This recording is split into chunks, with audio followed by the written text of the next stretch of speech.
Niining panahon nga ang putling ebanghelyo gihagis sa mga hiwi nga pagtulunan. Kinahanglan mo barug ang mga tinunan ni Kristo sa pagpakigbisog sa paglaban sa pagtuo, nga magkausa ug alang sa tanang panahong gihatag sa Dios ngadto sa iyang katawan. Maoy hinungdan nga namugna kining tulumanon ang putling ebanghelyo. 30 minutos nga pagsabwag sa tinuod nga ebanghelyo. Kauban ni Pastor Jeremias Hangad, ang putling ebanghelyo. Tulumanon nga gihatod kaninyo sa Herald of Grace Radio Ministries Philippines. Ang putling ebanghelyo. Ang putling ebanghelyo.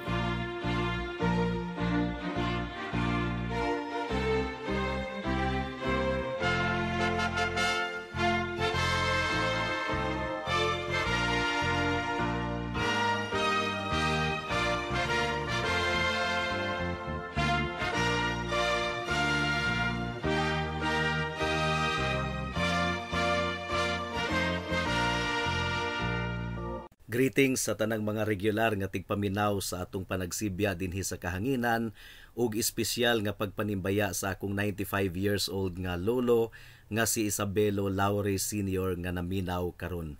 Alang sa pagpamalandong sa pulong sa Ginoo niining taknaa, please turn with me to Romans chapter 2 verse 4. Ang giingon dinhi: Imo bang gipakagamay ang mga bahandi sa iyang pagkamaayo, pagantos ug pagpailob, nga wala nimo maamguhi nga ang kaayo sa Dios ang muaghat kanimo sa paghinulsol? May the Lord bless the proclamation of His word at this moment. Now, mga kaigsuunan, isip review, naghisgot si Pablo mahitungod sa universal nga problema sa tanang mga katawhan. Gipadayag sa Ginoo sa tataw gayud nga paagi ang iyang kaugalingon sa mga tawo. Siya ang magbubuhat, siya ang nagasustinar, siya ang nagmando sa tanang mga butang. Apan ang mga katawhan ilang gituklod ang Ginoo palayo gikan kanila. Dili sila ganahan sa pagdumala sa atong buhi nga Dios ug ilang gilimod ang Ginoo sa ilang kinabuhi, ilang gipugngan ang kamatuoran mahitungod sa Dios. Ang ilang kasing-kasing usab, walay utang kabubuton, ingrato mga kaigsuunan. Bisag nasayod ang tawo nga ang Dios mao ang nagatiman kaniya, naghatag kaniya gininhawa, mibalibad gihapon siya sa pagyukbo sa Dios ug sa pagsimba kaniya, pag-ila kaniya ingon nga tinuod nga Dios. Iyang gilimod ang bili sa Ginoo sa iyang kinabuhi, ang kahalangdon sa atong buhi nga Dios, ug iyang gikawatan ang Ginoo sa pagpasalamat nga angay gayud nga madawat sa Dios ug obligado unta ang tanang mga katawhan nga mopasalamat gayud sa Dios. So sa laktod nga pagkaistorya, giisip sa tawo ang Dios ingon nga iyang kaaway, ingon nga dulumtanan nga Dios ug kahadlukan nga Dios. So kung atong pamalandungan ang tinagdan sa tawo sa Dios, murag ang Ginoo, murag halimaw na ba? Murag monster. Murag dautan na gyud kaayo nga ang Dios dumtan og kahadlukan. Pero mga kaigsuunan, ang kamatuoran, ang Dios maayo gayud kaayo sa nga tanan. Bisan pag ang mga katawhan, murag ilang gipagawas nga ang Dios walay pulos, walay hinungdan, angayng kahadlukan, walay kaluoy, walay gugma. But that's not true. Ang giingon sa Matthew chapter 5 verse 43 hangtod sa 45 mga kaigsunan. Nadungog ninyo ang giingon, higugmaa ang imong isig katawo, ug dumti ang imong kaaway. Apan ako nagaingon kaninyo, higugmaa ninyo ang inyong mga kaaway, ug iampo ninyo ang mga nagalutos kaninyo. Aron kamo mahimong mga anak sa inyong amahan nga anaa sa langit, tungod kay gipasidlak niya ang iyang adlaw ngadto sa mga dautan ug sa mga maayo, ug nagapaulan sa mga maayo ug sa mga dili maayo. So ang mga tawo nga dautan mga kaigsuonan nagapanglihok nga murag ilang gitamay ang kaayo sa atong buhi nga Dios. Ug dili ni siya rationable mga kaigsuonan. Alang sa usa ka tawo nga gigamitan niya og utok ang iyang mga gipangbuhat, ang kaayo ug ang kaluoy sa Ginoo mag-aghat kaniya nga mupasakop siya sa Dios ug iyang talikdan ang iyang pagrebelde sa Dios. Ug gipakita ni Apostol Pablo kini nga kamatuoran sa atong teksto sa Romans chapter 2 verse 4. Ang giingon dinhi once again, imo bang gipakagamay ang mga bahandi sa iyang pagkamaayo, pagantos ug pagpailob, nga wala nimo maamguhi nga ang kaayo sa Dios ang muaghat kanimo sa paghinulsol? So niining taknaa sa atong pagpamalandong, atong tan-awon ang pagkamaayo sa Dios. Kini nga pagkamaayo gidisenyo kini sa Ginoo isip pagpadayag niya sa iyang kaugalingon kun kinsa gayud siya.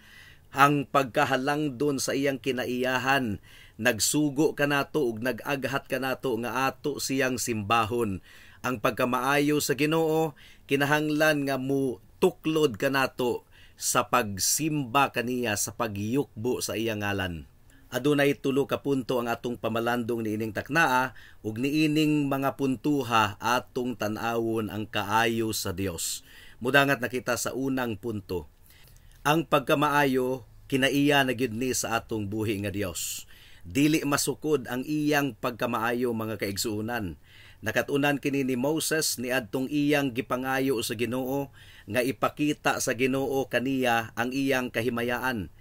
Sa Exodus chapter 33 verse 18, ang giingon ni Moses, gipangayo ko kanimo nga ipakita mo kanako ang imong himaya. So ang himaya sa Dios, mga kahigalaan, mao kini ang kinatibuk-an sa iyang pagkahalangdon. Mao kini ang balaan niyang kinaiyahan, iyang attributes. Kung makita nato ang himaya sa Dios, mao kini ang pagtan-aw nato sa kinatibuk-an gayud sa Dios, the full expression of God's divine essence. Ug dili nato masukod, dili kita kabarog niini nga pagpadayag gikan sa Dios. Tungod kay ang giingon sa Exodus chapter 33 verse 20. Apan iyang giingon, dili mo mahimong makita ang akong nawong. Tungod kay dili ako mahimong makita sa tawo ug siya mabuhi. Ang buti pasabot mga kaigsuunan, kung literal natong makitaan ang dagway sa Ginoo, mamatay gayud kita. So kanang mga tawo nga muingon nga ay hara ko mutuo sa Ginoo kung makita nako siya, wa siya masayod kung unsa ang iyang gipangayo. Iyang gipangayo ang iyang kamatayon. Mugani nga miingon ang Ginoo kang Moses, dili nimo makita ang akong nawong, kay walay tawo nga makakita sa akong dagway nga dili mamatay. So, giproklamar sa Ginoo ang iyang kaugalingon ngadto kang Moses, Exodus chapter 33 verse 19. Ang iyang giingon dinhi, ug iyang giingon, paagion ko ang tanan kong kaayo sa imong atubangan, ug akong ipadayag ang akong ngalan nga ang Ginoo sa imong atubangan. Hatagan ko grasya si bisan kinsa nga akong hatagan, ug pakitaan ko kaluoy si bisan kinsa nga akong kaluy-an. Ug sa Exodus chapter 34 verse 6, ang giingon dinhi, miagi sa iyang atubangan ang Ginoo ug mipadayag ang Ginoo, ang Ginoo. Usa ka Dios nga bug-os sa kaluoy ug naghatag og panalangin, dili masukanon ug naghingapin sa bug-os nga gugma ug pagkamatinud-anon. So ang pagkamaayo sa Ginoo mga kaigsunan, usa kini ka matang sa pagpadayag sa Ginoo sa iyang kaugalingon. Ang pagkamaayo, usa kini ka kinaiya nga ang Dios lamang ang nanag-iya mga kaigsuunan. Ug ang pagkamaayo sa Ginoo, kung atong tun-an ang Biblia, tulo ka ekspresyon ang anggulo niini aron ato kining masabtan. Una, kining gitawag og intrinsic goodness. Ang pasabot niining intrinsic goodness, kining bili gayud sa usa ka butang. Say for example, kung muingon kita nga ang baterya maayo pa, pasabot ang quality sa battery ang atong gimin mga kaigsunan. Or moingon kita nga ang mangga lata na. So, unsa may quality sa mangga, lata, dili na maayong kanon. So kung maghisgot kita og intrinsic goodness, mao kini ang value sa Dios nga siya maayo gayud, dili masukod ang iyang pagkamaayo. Walay makatupong sa pagkamaayo sa Dios. Ang ikaduha, kung atong tun-an ang goodness of God, it points to moral goodness. Kining Kinaiyag yun nga gipakita sa Ginoo. God is infinitely good, pero balaan siya. Maayo gayud kaayo ang iyang mga paghukom. Walay bakak, dili gayud mahimuot ang Ginoo sa bakak, dili siya mahimuot sa pagkadautan. He is good. He is good in all of His qualities and judgments. Matud pa sa Genesis chapter 18 verse 25. Layo ra kaayo nga mubuhat ka og ingon niini, nga imong patyon ang balaan kauban sa mga dautan, nga kung sa ingon magkapareho ang balaan sa dautan. Layo kaayo nga mahitabo kana, dili ba mubuhat og matarong ang maghuhukom sa tibuok kalibutan? So, ang atong gitun-an niini mga kaigsunan, kining gitawag og moral goodness. Kining batasan sa Ginoo nga maayo gayud kaayo siya, balaan gayud kaayo siya, hinlo gayud kaayo ang atong buhi nga Dios. Ikatulo, kung atong tun-an ang pagkamaayo sa Ginoo, nagahisgot usab kini sa iyang gipakita kanato ug iyang gihatag kanato. Kining mga butang nga iyang gi-provide kanato sa matag adlaw nga matinud-anon kaayo ang gugma nga iyang gipakita kanato. For example, Psalm chapter 33 verse 5 ang giingon dinhi, ang pagkamatarong ug ang hustisya iyang gihigugma. Puno sa hingpit nga gugma sa Ginoo ang kalibutan. So ang kalibutan gihigugma gayud sa Ginoo. Ug gumikan kay ang Dios dili gayud masukod sa tanan niyang kinaiyahan mga kaigsunan. Then when it comes to His goodness is immeasurable also. Walay sukod ang iyang pagkamaayo. Walay ikatandi sa pagkamaayo sa Dios. Matthew chapter 19 verse 7 ang giingon dinhi, ug mitubag siya kaniya, nganong gipangutana mo man ako mahitungod sa maayo? Usa lang ang maayo. Apan kung buot mong musulod sa kinabuhi, sunda ang mga sugo. So ang Dios lamang ang maayo. When it is said that Jesus is good, meaning to say, Jesus is God. Unsa man ang pagkamaayo nga makita nato sa mga binuhat, kana nga pagkamaayo gikan kana sa Dios nga nagbuhat kanila. Remember ang giingon sa Genesis chapter 1 verse 31. Nakita sa Dios ang tanan nga iyang gibuhat ug maayo kaayo kini.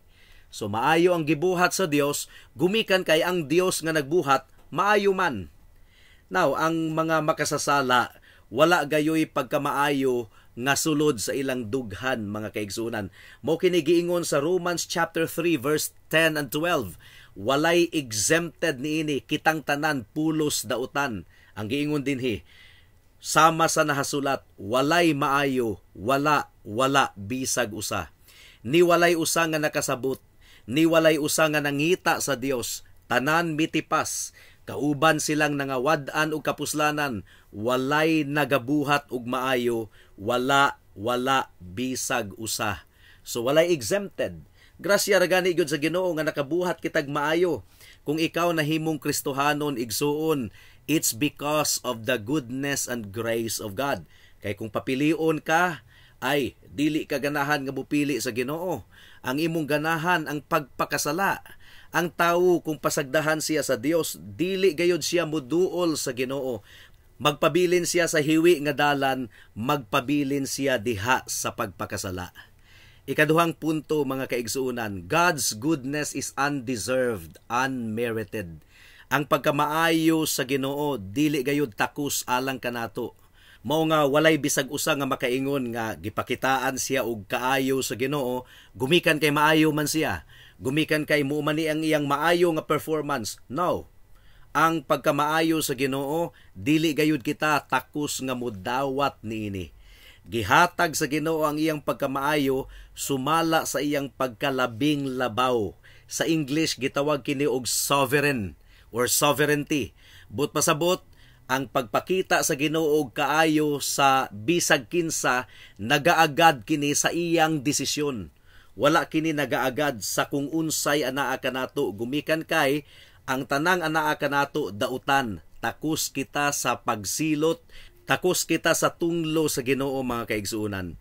Gipakita sa Ginoo ang iyang pagkamaayo sa iyang mga piniling katawhan alang kini sa iyang kahimayaan.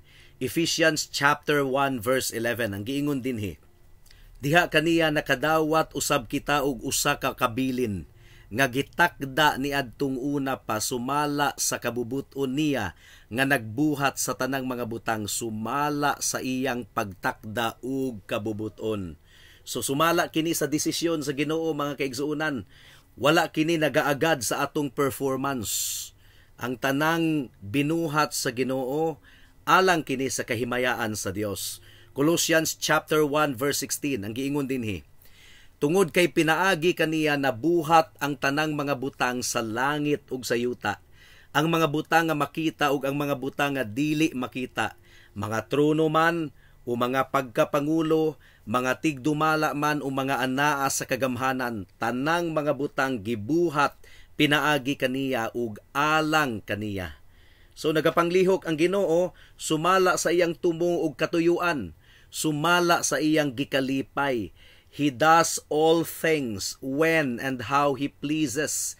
Iyang gibubo ang iyang pagkamaayo according to His pleasure and purpose. Walay makabuot sa Dios ug walay makapanghinambog bisag usa kanato kung atong nasinatian ang kaluoy sa Ginoo. It's all because of His grace. Matag usa nga naa niining kalibutana, dili man equal ang blessing nga atong nadawat gikan sa Ginoo. And yet God is good to all. Walay exempted mga kaigsuonan. Bisan pag unsa ka lisod ang imong kahimtang karon, atong i-analyze, maayo gayud kaayo ang Ginoo gihapon sa imong kinabuhi. Bisan pag duna kay mga hagit nga imong giatubang, ug bisan og ang imong kasinatian sukad sa una hangtod karon mura og pitos, mura og lisod, pero dili nato maakusar ang Ginoo nga dili siya maayo. Maayo gayud kaayo ang atong buhi nga Dios. So there is great accountability on our part nga atong ilhon ang kaayo sa Ginoo mga kaigsuonan. Luke chapter 12 verse 48 ang giingon dinhi.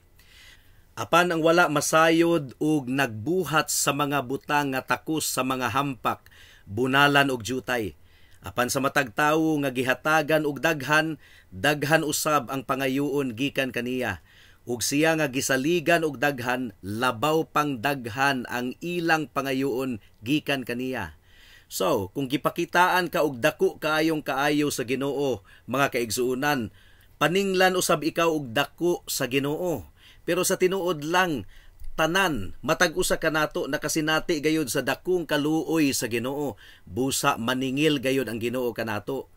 Imo bang gidayig ang Ginoo? Imo ba siyang gipasalamatan, gibayaw ba nimo ang iyang ngalan, gumikan sa kaayo nga iyang gipakita kanimo sa matag adlaw? Sa ako nang gikaingon kaganina, bisan pag terrible ang imong kondisyon, sukad kaniadto hangtod karon, dako gihapon kaayo ang kaayo nga imong nasinatian gikan sa Dios. Romans chapter 2 verse 4 once again. O imo bang gipakagamay ang mga bahandi sa iyang pagkamaayo, pagantos ug pagpailob, nga wala nimo maamguhi nga ang kaayo sa Dios ang moaghat kanimo sa paghinulsol? Kung kaluoy sa Ginoo ang atong pagahisgutan, but pasabot niini gihatag sa Ginoo ang dili takos alang kanato. Unsa maday ang takos alang kanato? Ang tunglo ug kapungot sa Dios. Pero karon buhi pagihapon kita, gaginhawa pagihapon kita, o gihatagan kita sa Ginoo og oportunidad nga makadungog sa iyang pulong mapahimangnuan. This is really God's goodness. Psalm chapter 103 verse 4 ang giingon dinhi.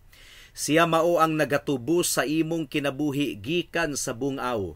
Siya mao ang nagpurong-purong kanimo sa kaluoy ug bug-os nga gugma. Psalm chapter 136 verse 25 and 26. Siya ang naghatag og pagkaon sa tanang unod, tungod kay ang iyang bug-os nga gugma mulungtad sa kahangturan. O magpasalamat kamo sa Dios sa kalangitan, tungod kay ang iyang bug-os nga gugma mulungtad hangtod sa kahangturan. Walay bisag usa kanato nga takos sa kaayo sa Ginoo, higala. Ang takos kanato ang paghukom, ang kapungot sa Dios. And this is the great comfort of God's people, nga sa grasya sa Ginoo iya kitang gipakitaan sa iyang kaayo, sa iyang kaluoy. Busa makasigurado gayud kita nga tinuod gayod ang Ginoo sa iyang mga saad. Psalm chapter 23 verse 6 ang giingon dinhi, sigurado nga ang kaayo ug kaluoy musunod kanako sa tanang mga adlaw sa akong kinabuhi, ug mupuyo ako sa balay sa Ginoo hangtod sa kahangturan. Ikatulo nga punto, giunsa man pag-apply sa Ginoo ang iyang kaayo ngari kanato. Well, una, diha sa iyang binuhat nga mga butang.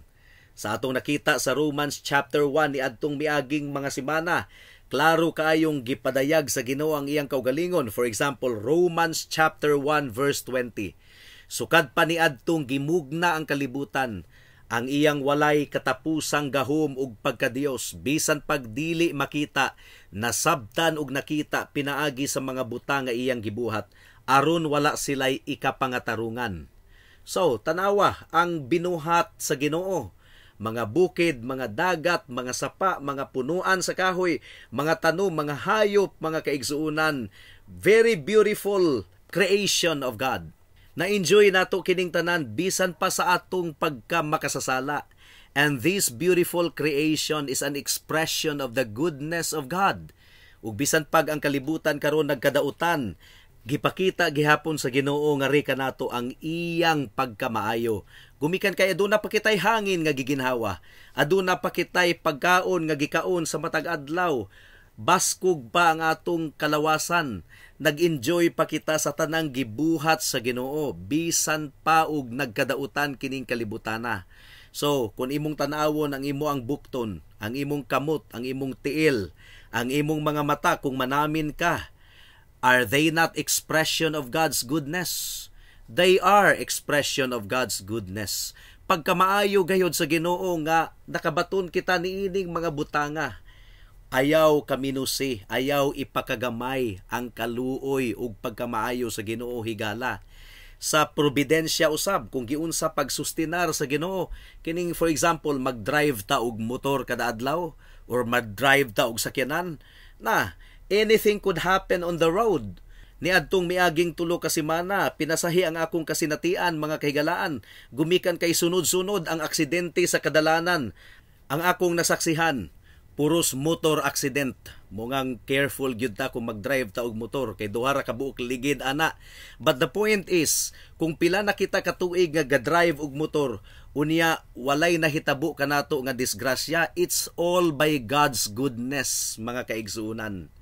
Ug ang atong pangidaron, pwede biya unta nga namatay ta ni adtong bata pa ta, pero na-extend pa ang atong kinabuhi hangtod karon.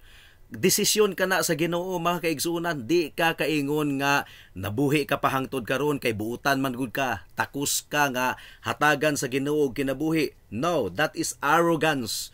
Bisan pag unsaon nimo og diet, kung patio na gyud ka sa Ginoo, kung kuhaon na niya ang imong kinabuhi, wa kay mahimo. But the fact that your life is extended even until now, it's God's goodness, mga kaigsuunan. Acts chapter 17 verse 28. Tungod kay diha kaniya kita nabuhi, nagpanglihok ug anaa kaniya ang atong pagkatawo. Proverbs chapter 3 verse 1 and 2.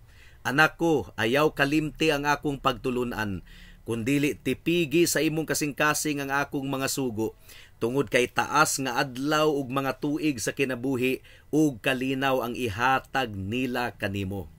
So sa matag adlaw, makaingon gayud kita nga gasa sa Ginoo ang extension sa atong kinabuhi. Giunsa nimo paggamit kining adlaw higala? Imo ba kining gigahin alang sa himaya sa Dios or imong kaminusan, imong gipakagamay ang kaayo sa Ginoo? Di gani ka nagpasalamat sa Ginoo sa tanang kaayo nga iyang gipakita kanimo. Gidemonstrate gayod sa Ginoo ang iyang goodness ug ang iyang kindness sa iyang pagpadayag kanato sa iyang pulong. Bisan pa kining pagsibya nato sa kahanginan, libre niniyong nadawat kini, mga kahigalaan.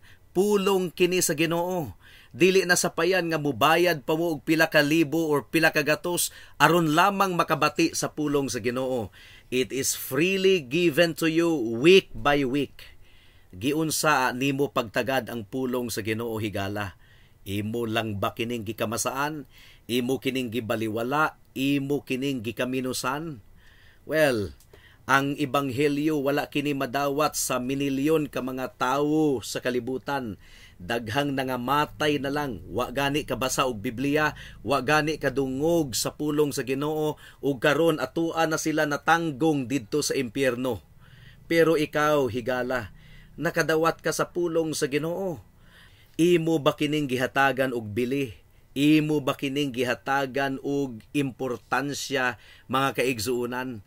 The only reason kung nganong imong gibalibaran ang pulong sa Ginoo is that nagdumot ka sa Dios. Dili ka ganahan sa pagdumala sa Ginoo. Dili ka ganahan sa pagdumala ni Kristo. Pero grasya gayud kaayo kini higala nga nakadawat ka og pahimangno gikan sa pulong sa Ginoo. Matod pa sa Biblia, to whom much is given, much is also required. Kung gihatagan ka og daghan, daghan usab ang paninglon sa Ginoo gikan kanimo. Gihatagan ikaw niining dako kayong kahigayunan nga makabaton og Biblia, nga makadungog sa pulong sa Ginoo. Wa ba ka masayod nga niadtong Middle Ages ang mga dato lamang ang makabaton og Bible? Pero karon, ang Biblia anaa na sa atong mga cellphone, or ang Biblia mapalit na nato bisag asa ta pwedeng mopalit, mga bookstore. Now, unsa ang imong pagtagad sa pulong sa Ginoo? Imo ba kining gibasa sa matag adlaw? Imo ba kining gipamalandungan sa matag adlaw, mga kaigsuunan, or imo kining gibaliwala? Ayaw baliwala ang mensahe sa Ginoo.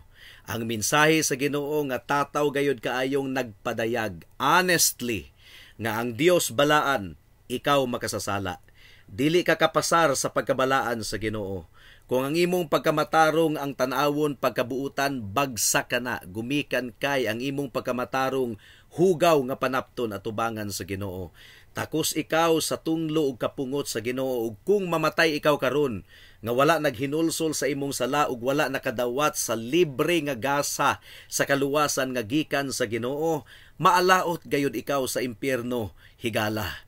Busa karon pa lang hinaot nga dili nimo baliwalaon kining kaayo sa Ginoo nga gipakita kanimo, gumikan kay nadunggan nimo sa tataw gayud kaayong pamaagi, nga dili ka maluwas pinaagi sa imong maayong buhat. Tungod kay ang Dios balaan, dili ka kapasar sa pagkabalaan sa Ginoo, bagsak ka higala. Kinsang pagkabalaan ang imong gikinahanglan? Pagkabalaan ni Kristo. Kinsang pagkamatarong ang imong gikinahanglan? Pagkamatarong ni Kristo. Ang requirement sa Ginoo nga imong masunod ang kinatibuk-an sa iyang balaod, sa iyang sugo. Apan walay bisag usa ka nato nga nakabuhat niini. Mao nga kitang tanan paninglan sa Ginoo, ug ang bayad sa sala mao ang kamatayon. Ang nindot kaayo nga balita, ang maayo kaayo nga balita, tungod sa gugma ug kaluoy sa Dios, iyang gipadala ang iyang bugtong anak nga si Hesukristo aron maoy mutuman sa balaod on our behalf, aron maoy mubayad sa silot sa sala didto sa krus sa Kalbaryo alang kanato, kay dili kita makahimo niini. Gisunod ni Kristo ang tanang balaod sa Dios, ug ang kamatayon ug ang dugo nga ipaagas nga requirement gayud sa Ginoo aron mabayran ang atong sala, gibuhat kini ni Kristo didto sa krus sa Kalbaryo. Ug isip pagpamatuod higala nga nagmalampuson si Kristo sa iyang misyon sa pagluwas kanato, 100% God, nahimong 100% tawo nga wala nawala ang iyang pagkadiyos. Isip pagpamatuod nga milampo siya sa iyang misyon, nabanhaw siya pagkahuman sa ikatulo kaadlaw, resibo. Nahimuot ang Ginoo sa iyang halad, natagbaw ang Ginoo sa iyang halad, ug kung ikaw maghinulsol sa imong sala higala, ug mutuo ug musalig lamang kang Kristo ingon nga imong bugtong Dios ug manluluwas, unsa man ang mahitabo kanimo, pagasuluban ikaw sa pagkamatarong ni Kristo. Ang iyang dugo mao ang itabon sa tanan nimong mga sala, so that in the sight of God, at tubangan sa Ginoo, ang pagkamatarong ni Kristo ang makita sa Dios, ug ang iyang dugo nga balaan mo'y makita sa Dios, dili ang imong sala. Kung ikaw ug mutuo ug musalig lamang kang Kristo, ingon nga imong bugtong Dios ug manluluwas. buhata kini karon dayon higala, kay basin ug ugma ulahi na ang tanan. Amen. Alang sa dugang nga mga pangutana, mahimong mo text kang Pastor Jeremias hangad sa 0935 744 3030.